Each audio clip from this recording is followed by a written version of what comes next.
Hi everyone, this is Berlin Biker, and I'm here with a brand new playlist. And if you thought it's all about Moto GP, well, pat yourselves on the back because you are correct.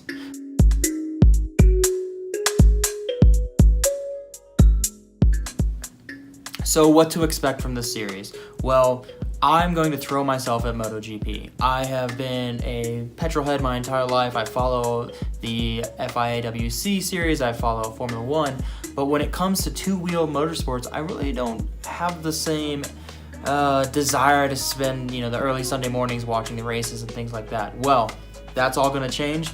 I'm going to throw myself at the sport and become the true fanboy that I can become. So I don't know much about MotoGP, obviously, from all this going on, but I thought a good place to start would be Reddit. And I basically just threw up a post saying, hey guys, I'm a complete noob to this sport. What do I need to know before the first race, which happens in a few days? Well, a lot of people responded, but the best response by far was a guy named Crumpet58. So thank you for everything that you taught me. I look forward to learning more about this sport and engaging with you over that season. But overall, the consensus is this. Don't listen to people's biased opinions on the riders or the teams. You need to really go into this MotoGP season completely blank. Learn, figure it out, ask questions, answer questions, do everything you can to really participate, and that's how you're going to become the fanboy that you're looking for.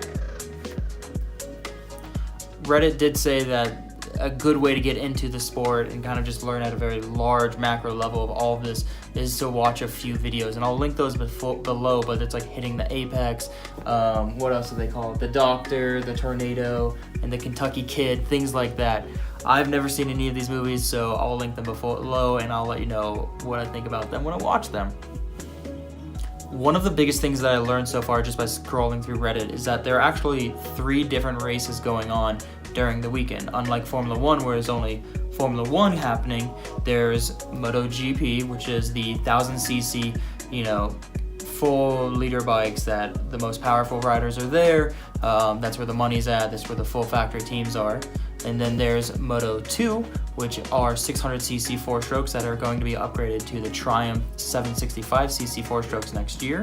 And then there is Moto 3, which are 250cc 4-strokes. So those are small bikes, but everyone that I've read so far says that's going to be where the most action is going to be, because the bikes don't have the power to really, accelerate past your competitors or anything like that. So there's a lot of elbows and knees happening in the corners to just get the position that you need for the next corner.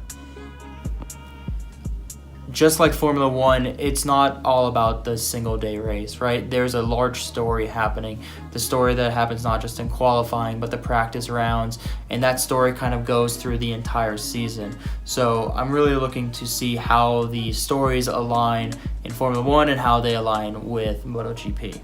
So overall this entire season, there are 19 races, and 12 of those are in Europe. So I'm definitely going to look to hit up a few of those this year while I'm there. The first race of the season is the Grand Prix of Qatar, which happens this weekend. So on Sunday, expect a video of me giving my first thoughts on the race and any kind of thoughts or opinions that I have so far of what I've experienced and what I'm looking forward to coming up for the next race. So basically that's how this is going to work for the rest of the season. I'm going to watch the races and the practices and the qualifying during the weekends, and on Sunday afternoon or so, you guys are going to expect to get a video of my reactions to all of this. If you haven't already, make sure you hit that subscribe button for this playlist as I learn more and more about this MotoGP series and really throw myself at the sport. And if you haven't already subscribed to the channel, that'd be extremely cool if you did. I'd be extremely grateful for it. But follow along all my Yamaha MT-07 stories and whatever bike I'm going to be getting next. Thank you everyone for watching. That is it for this quick little update. The next video will be coming out on Sunday after the review of the Grand Prix of Qatar. But for right now, that is it. Berlin Biker out.